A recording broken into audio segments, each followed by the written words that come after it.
एक बात और करते हैं, मैं आप जब भी सूरदास को पढ़ते होंगे तो एक शब्द आता है भ्रमर गीत। नाम सुना है क्या आपने भ्रमर गीत? और आप देखिए आपके कोर्स में ये भ्रमर गीत ही है। आपके कोर्स में क्या है? भ्रमर गीत। उसको पढ़ाने से पहले मैं आपसे भ्रमर गीत के बारे में बात करना चाहूंगी। बताइए भ्रमर गीत क्या है? भ्रमर गीत क्या है और इनको भ्रमर गीत क्यों कहा जाता है? नहीं मालूम? करके नहीं आया पहले भी कभी? तो आज ढंग से सुनिए भ्रमर गीत क्या। भ्रमर का मतलब होता है भंवरा। भ्रमर का मतलब होता है जो भ्रमित हो गया हो, जिसे पूरा ज्ञान ना हो, जो द्वंद्व में पड़ा हो, जो अज्ञानी हो, उसी को भ्रमर कहते हैं। और एक भ्रमर का मतलब क्या है? भंवरा। अब ध्यान से सुनिए इसको भ्रमर गीत कहते हैं। और हमारे कोर्स में सूरदास की भ्रमर गीति कोर्स में, तो इनको भ्रमर गीत को समझना बहुत जरूरी है। और आप जानते हो, बता नहीं पा रहे हो, बस जानते आप सब कि भ्रमर गीत क्या है। अभी देखो मैं जब बताने लगूंगी ना तो तुम्हें याद आ जाएगा। अरे भाई नहीं, हाँ भंवरा तो वही है जो फूलों पे मुड़ जाता है, लेकिन यहाँ भ्रमर का मतलब क्या है, क्यों आया भ्रमर, मैं आपको बताती हूँ और आपको भी याद आता चला जाएगा। कृष्ण ने गोकुल में, वृंदावन में, ब्रज में अपना बचपन गुजारा, सबको मालूम है। उसके बाद मथुरा से उनका बुलावा आया। नंद बाबा के एक मित्र थे अक्रूर, जो कंस के मंत्री थे, और वो ब्रज आते हैं कृष्ण और बलराम को अपने साथ ले जाने के लिए। कहानी आपको थोड़ी बहुत मालूम है कि कंस को मालूम है कि कृष्ण मेरे को मार देगा, और वो कृष्ण को इस बहाने से मथुरा बुलाना चाहते हैं, मारना चाहते हैं, कुछ सबका आयोजन करते हैं, इसलिए वो बहाने से कृष्ण और बलराम को वहाँ बुलाते हैं। और हम सबको मालूम है कि वहाँ जाकर कृष्ण ने पासा ही पलट दिया, कंस को ही मारा, और मथुरा का जो राजा है वो राजा उनको सौंपकर, ये सारी कहानी आपको मालूम है। अब बात यहाँ है कि कृष्ण मथुरा से लौटे नहीं है। जब कृष्ण जा रहे थे अक्रूर के साथ, तो आपको मालूम है यशोदा, नंद बाबा, राधा, ब्रजबाला सब रो रही थी कि तुम मथुरा क्यों जा रहे हो, कब वापस आ जाओगे। और कृष्ण को आश्वासन दे रहे थे, आ जाऊंगा, जाने दो, आ जाऊंगा, आ जाने दो, आश्वासन देके रहे थे। लेकिन हम सब जानते हैं कि मथुरा से कृष्ण लौटे नहीं लौटे। अब मालूम है, याद आ रहा है तो थोड़ा बहुत। जब नहीं लौटे तो हम क्या देख रहे हैं कि जो ब्रज की गोपिकाएं हैं, ब्रज की जो राधाएं हैं, राधा है, यशोदा है, नंद बाबा है, सब दुखी हो गए। और केवल नंद बाबा, यशोदा और गोपिका और राधा नहीं, फूल पत्ते तक मुरझा गए हैं, पशु और पक्षी भी कृष्ण के ग्रह में व्यतीत हो रहे हैं। सब जगह वियोग, पूरा जो ब्रज है जो कभी प्रफुल्लित रहता था, आज वो वियोग की धारा में डूब गया, क्योंकि कृष्ण नहीं है वहां पर। इसलिए लोगों को जीने का कोई मतलब समझ में नहीं आता। लोगों ने सबने अपने अपने कान छोड़ दिए और बस रास्ते पे बैठी रहती है, कृष्ण का रास्ता देखती रहती है। अब जब ये खबर जाती है कृष्ण के पास, तो कृष्ण को लगता है कि भाई, उन्हें तो मालूम है, कृष्ण को तो मालूम है कि मेरा जन्म किसी उद्देश्य के लिए हुआ है, और ब्रज भी मैं रहा, जो 12-13 साल जो ब्रज में रहा, तो वो भी किसी उद्देश्य से रहा था। अब मेरा उद्देश्य धर्म को है ना रक्षा करना है, तो मैं अब जाकर रास्ता नहीं रचाऊंगा, अब तो मुझे कुछ और ही काम करना है, तो लौट के तो नहीं जाऊंगा।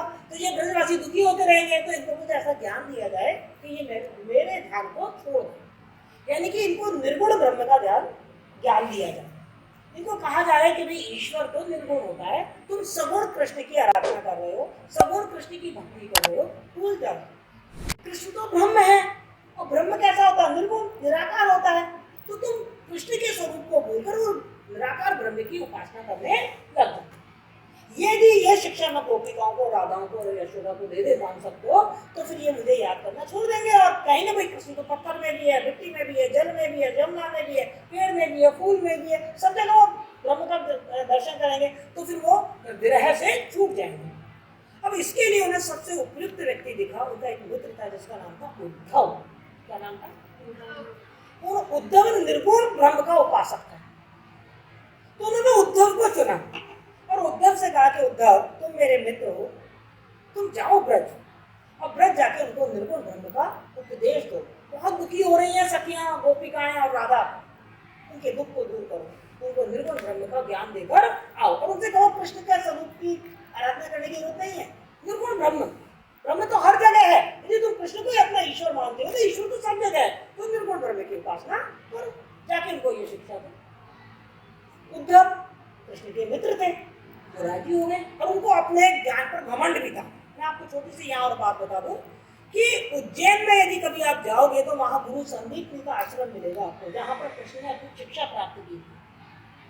संदीपनी आश्रम में उनकी गुरु संदीपनी थी और वहां पर उनके साथ याद आ रहा है सुदामा भी थे, याद है सुदामा और उद्धव, वो वहां थे और बलराम भी चारों जने वहां पर शिक्षा प्राप्त कर रहे थे। सुदामा की कहानी आप सबको मालूम है। तो उद्धव भी वहां पर कृष्ण के साथ थे। अब जो उद्धव थे वो निर्गुण ब्रह्म के उपासक थे, तो उन्हें अपने ज्ञान पर बड़ा गर्व था। कृष्ण को भी मजा आ रहा था। उन्होंने उद्धव को इसलिए चुना, गलत तेरी भी परीक्षा हो जाएगी, तुझे अपने ज्ञान पर बड़ा घमंड है ना, जा और सखियों को निर्गुण ब्रह्म का ज्ञान दे के मैं तब जानू कि तू बहुत बड़ा पंडित है। बदल क्या है उनके भावों को, कृष्ण अंदर से जानते थे, भाव तो बदलने वाले हैं नहीं। तो राधा और जो गोपिका है वो तो मुझे छोड़ने वाली है नहीं, पर जरा इसको भी औकात मालूम पड़ जाएगी अपनी कि हाँ तो कितना बड़ा विद्वान है। तो उन्होंने उद्धव को भेजा। अब उद्धव आते हैं ब्रज, ब्रज आकर अब वो देखते हैं कि हाँ भाई यहाँ तो सारा जो जीवन है सारा नीरस हो गया है, लोगों का जीवन सब कृष्ण की विरह में दुखी हो रहे हैं, व्यतीत हो रहे हैं। इनको तो भाई निर्गुण ब्रह्म का ज्ञान देना बहुत जरूरी है। तो टीचर की तो आदत होती ना, जहाँ खड़े हो जाए वहीं पर ध्यान देने लग जाते हैं। अभी देखो आप दिल्ली में जाओगे वहीं पर शिक्षा देने लग जाएंगे, आपको यहाँ क्यों खड़े हो, ऐसा क्यों कर रहे हो। और उद्धव टीचर थे भाई, टीच करने आए थे, तो उन्होंने गोपिकाओं को और राधा को, राधा जो थी उनको शिक्षा देना शुरू किया। कोई आया तो नहीं उनके पास, तो उद्धव खुद ही चले गए उनको, जहाँ पर वो गोपिकाएं बैठी हुई थी, राधा बैठी हुई थी, वहाँ पर उन्होंने जाकर और निर्गुण ब्रह्म का ज्ञान देने लगे कि भाई निर्गुण ब्रह्म की उपासना करो, क्यों कृष्ण का स्वरूप का तुम तो वो कर रहे हो, जो ब्रह्म है वो तो निर्गुण है, वो तो सब जगह है, कृष्ण भी ब्रह्म का ही तो एक रूप है। गोपिकाओं को राधा को उनका ये ज्ञान बिल्कुल पसंद नहीं है, तो बहुत बुरा लगा। तो गोपिका जहाँ भी ये उद्धव जाते ना, गोपी वहां से उठती सखियां और कहीं दूसरी जगह जाके बैठ जाती पीछे छुड़ाने के लिए, जैसे तुम मुझे देखो और फटना भाग लो तो आगे मजबूर करो बच्चे। अब उद्धव वहां फिर पहुंच जाए, तो उद्धव फिर उनके पास पहुंच जाते, फिर सखी और गोपिका वहां से उठ के गई तीसरी जगह जाती, उद्धव वहीं पहुंच जाते। तो गोपिका थी वो परेशान हो गई कि क्या भंवरे की तरह बन रहा है, पीछे पीछे पीछे पीछे ही जोड़ रहा। अब गोपिकाओं को लगा इसका जवाब देना जरूरी है, ये ऐसे पीछे नहीं छोड़ेगा। तो हमारे यहाँ एक थोड़ा संस्कार है कि पराये पुरुष से जब बात करते तो डायरेक्ट नहीं करते। आपने देखा वो घर में अभी भी गाँव में जो औरतों की घूंघट मार के बात करते हैं, है ना, ऐसे डायरेक्ट बात नहीं करते।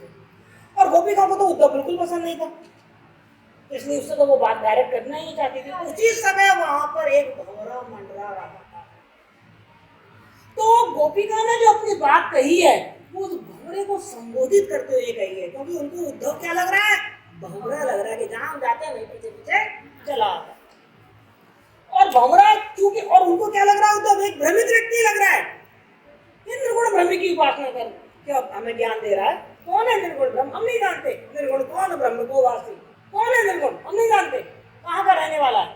तो डायरेक्ट उद्धव से नहीं कह रही है सारी बात। अच्छा देखो एक संस्कार भी है, जब हमें किसी को फटकारना होता है तो डायरेक्ट ना फटकार के किसी और पे रख के कह देते हैं, है ना। तो जो गोपिकाएं थी उन्होंने उस भंवरे को संबोधित करते हुए जो अपनी बात कही, उन बातों को सुनकर के गीतों में डाल दिया। उन पदों को भ्रमर गीत कहा जाता है। क्लियर, समझ में आ गया भ्रमर गीत क्या है। अब तो नहीं भूलोगे, पूरी कहानी सुना दी मैंने आपको दादी अम्मा की तरह, अब भूलोगे कभी। उन गीतों को, उन पदों को भ्रमर गीत कहा जाता है जो गोपिकाओं ने निर्गुण ब्रह्म की। इसमें क्या किया उन्होंने, उन्होंने निर्गुण ब्रह्म का खंडन किया कि कोई निर्गुण ब्रह्म नहीं है,